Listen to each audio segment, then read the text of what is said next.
Envy, the secret engine controlling your life, and you're afraid to look? Hey there, curious minds. Welcome aboard.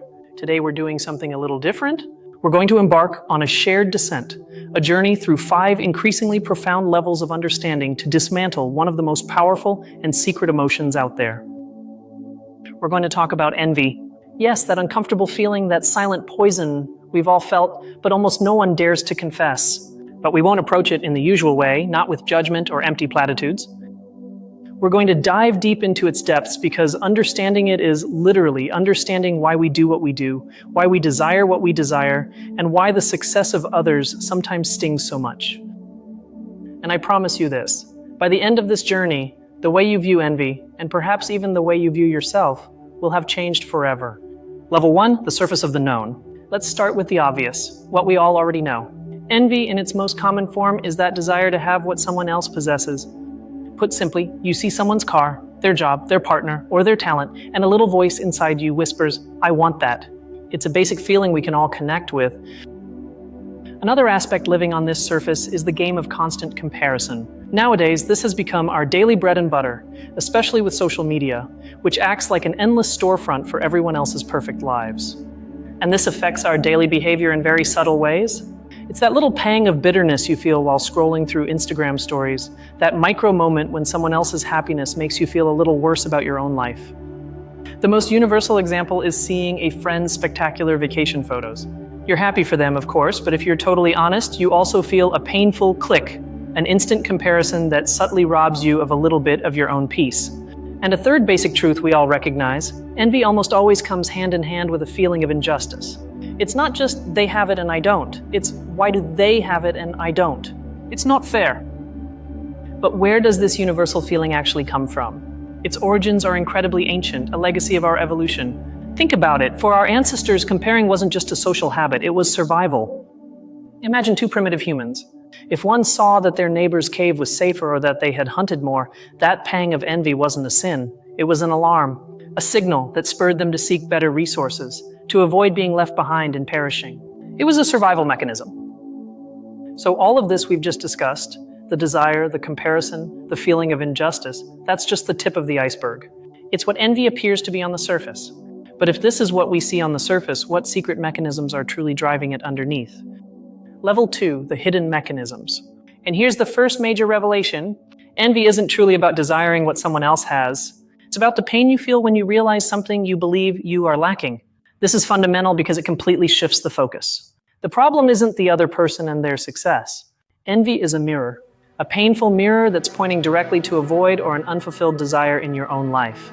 And knowing this has an incredible dual application. On the opportunity side, if envy is a mirror, then it's also a compass. It's pointing you directly towards what you truly value but haven't yet dared to pursue. For example, if you feel envious of a friend who quit their job to travel the world, maybe that envy isn't about their beach photos. It's a signal that your soul is screaming for more freedom and adventure. But on the flip side of the coin, there's the risk. If you don't use envy as a compass, it can become an anchor. It's a red flag warning you that you might be spiraling into resentment that could lead to self-destruction. A clear example of this risk is when you start criticizing or downplaying a colleague's success at work. Deep down, that criticism isn't about their merits, it's about your own frustration. And in the long run, it only harms your own reputation and well-being. All of this is governed by an invisible rule our brain executes without us even realizing it. It's the rule of social comparison. This rule is like a program installed in our brains for thousands of years. Its sole function is to constantly measure our value and position within our social group. Am I safe? Am I important? Am I falling behind? It runs on autopilot. You see it every day. You were perfectly happy with your phone. It worked wonderfully. But suddenly your friend buys the latest model and now yours seems old and slow. Nothing actually changed with your phone. The only thing that shifted was your point of comparison. And to understand its internal structure, psychologists make a key distinction. There are 2 types of envy. One is benign envy, which is more akin to admiration. It inspires and motivates you to improve. The other is malicious envy. And this is connected to a curious glitch in our brain's programming, a cognitive bias. It's called the zero-sum game fallacy. This factory error is the completely illogical belief that others' success is limited, as if it were a pie. If someone takes a big slice, you're left with a smaller one. A mind thinking this way believes that for you to win, someone else has to lose. But we can actively counteract this. There's a powerful mental strategy involving the practice of what's called mudita in Buddhist psychology, which we could translate as sympathetic joy or empathetic joy. It's a form of mental training. When you recognize that pang of malicious envy, stop and actively seek a reason to feel genuinely happy for that person's success. It's tough at first, but it's like a muscle. Over time, you can reconfigure your brain's automatic response. In fact, the fear of others' envy has shaped customs worldwide. Think about the concept of the evil eye or people who avoid sharing good news just in case. It's a very ancient folk wisdom. The takeaway for today is that our ancestors already intuitively understood that envy can be a destructive force. Being aware of this helps us handle it more carefully, both when we feel it and when we inadvertently provoke it in others. And if we have to extract the key takeaway for real life from this entire level, the most important idea to remember is this. Envy never tells you about the other person, it tells you about yourself. So in your daily life, the next time you feel that pang of envy, instead of obsessing over the other person, use it as a diagnostic tool. Ask yourself, what is this emotion telling me about what I truly desire or need in my life right now? Understanding this is incredibly liberating. It transforms what seemed to be a poison into a medicine, a guide for self-knowledge. The power it grants you is immense. But if you thought we had it all figured out, get ready, because here's where things get really messy. Level 3, the chaos of reality. We're diving into the big debates. And the first major controversy is this: is envy always truly always bad? Or is it at times a necessary force for progress? On one side, you have those who, from ancient philosophy to religion, have labeled it a deadly sin, a corrosive emotion that destroys the soul. On the other, you have sociologists and historians who argue that envy towards the powerful can be the engine of revolutions and the fight for social justice. What's at stake in this debate is fundamental: the conflict between the pursuit of personal inner peace, which would imply eradicating envy, and the fight for a more just world, which often feeds on the indignation born of envy. And here we have to challenge a very widespread popular belief, the idea that if you just work hard enough, you'll have no reason to envy anyone. This idea completely ignores the starting inequalities, privileges, and invisible barriers that exist in society. This leads us to debunk a myth we all love to believe: the myth that only insecure, mediocre, or bad people feel envy. It's a comforting lie. The psychological reason we cling to this myth is that it's a defense mechanism. If we label those who feel envy as losers, we distance ourselves from the uncomfortable truth that we feel it too. It's a way to protect our own self-image. And this plunges us into a fascinating paradox of our time. Our culture, through advertising and social media, incessantly bombards us with messages to compare ourselves, to desire more, to seek visible success. And yet simultaneously, it condemns and stigmatizes the very natural emotion this system produces: envy. This becomes an almost philosophical dilemma with no easy solution. How do we build a society that values ambition and progress without its citizens being devoured by dissatisfaction and constant comparison? There's no simple answer. From a critical standpoint, we must be careful with the superficial use of the concept of gratitude. Sometimes the advice to just be grateful for what you have is used as a way to silence legitimate indignation in the face of real injustice. And here's an ethical objection few people consider: the way our capitalist economy not only tolerates, but celebrates and weaponizes envy. Much of marketing doesn't sell a product, it sells the promise that by having it, you'll be envied. They're selling you the envy of others as a luxury item. There's another controversy that always causes confusion. Is envy the same as jealousy? The answer is a resounding no, and the distinction is key. While in the past the words were used more interchangeably, modern psychology is very clear. Jealousy is the fear of losing something you already have, typically in a relationship.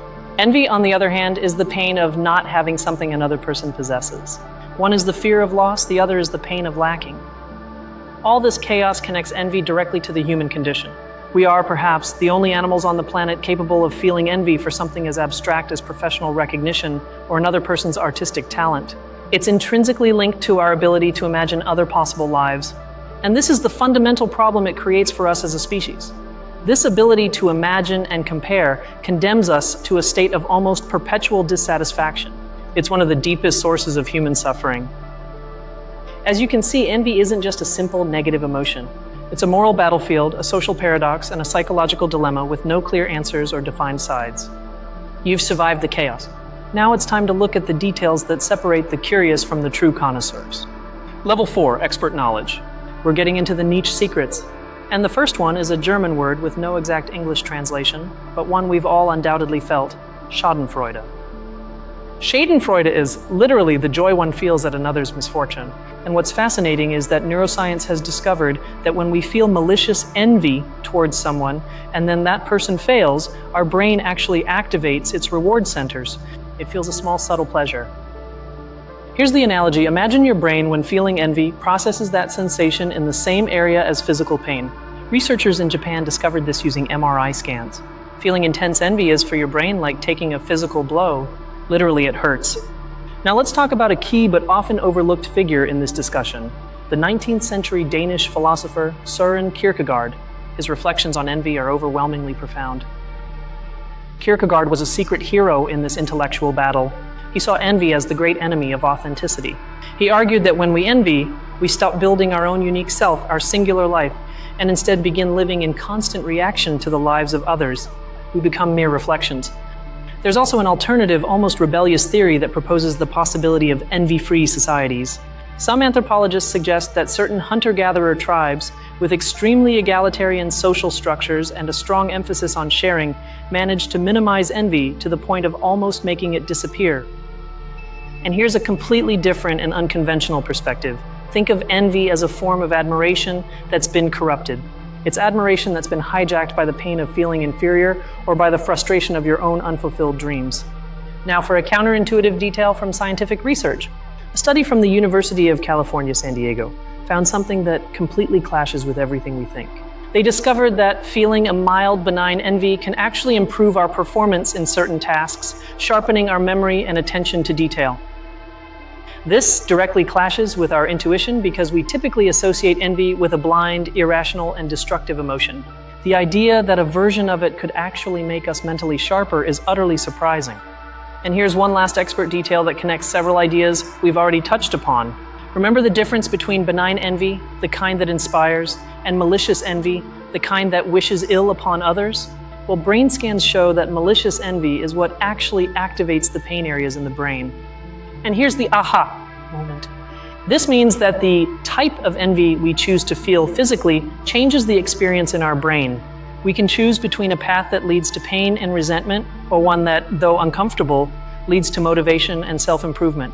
The choice is ours at a neurological level. This level of detail gives us a much more authentic and complex understanding. Envy ceases to be a one-sided monster and transforms into an intricate mechanism with switches, levers, and most importantly, the potential to be piloted by us. From here, we're venturing into uncharted territory. Do you dare to look towards the final frontier? Level 5, the final frontier. We're entering the realm of speculation and wonder, and the first futuristic idea is emotional engineering. Could we, in the future, through technology or highly advanced pharmaceuticals, selectively deactivate malicious envy in our brains? Imagine how this could evolve in 100 years, a society where chronic, painful envy is treated as just another medical condition. Would that create a happier, more cooperative world? Or would it strip away a fundamental part of our drive to compete and improve? And this is where science hits its limits. Neuroscience can tell us which switches flip on in the brain when we feel envy, but it can't tell us whether we should turn them off or what the ultimate meaning of that experience is. When science stops, philosophy takes over. The question shifts from what is envy to what is envy for in the grand narrative of consciousness? Is it merely an evolutionary error, or does it hold a deeper purpose? And this leads us to a dizzying philosophical implication. If envy, as we saw, stems from comparison and the consciousness of a self separate from others, then the ultimate cure for envy might be the dissolution of that self, of the ego, a central idea in traditions like Buddhism. What if envy is nothing more than a symptom of the disease of having a self? This question connects directly to the future of humanity. We live in the first truly global era, where thanks to the internet, someone in a small village can instantly compare themselves to the most successful person on the planet. This creates a fertile breeding ground for envy on a scale never before seen. That's why learning to manage envy on a global level, envy between nations, social classes, and cultures, could be one of the keys to avoiding massive conflicts and enabling us to cooperate in solving the monumental problems we face as a species. And here's the final idea, the most provocative statement of this entire journey. Envy isn't a bug in the human system, it is the operating system. Think about that for a second. This idea forces us to question if our entire drive to advance, our ambition, our definition of success, and even our very identity are nothing more than elaborate constructs built upon the foundation of this dark, primitive and unspoken emotion. And with that idea, our descent has concluded. We've reached the bottom. Let's now look at the incredible map we've drawn together. Remember how at the beginning of this journey we talked about that simple pang you feel when you see a friend's vacation photos? That feeling so familiar, so common, and seemingly so superficial? Now contrast that idea directly with the last one we just explored.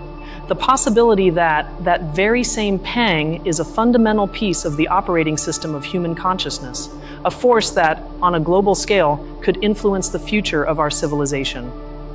We've gone from seeing envy as a small, shameful personal secret to understanding it as a compass for self-knowledge, a complex social battlefield, and one of the most profound philosophical questions about who we are.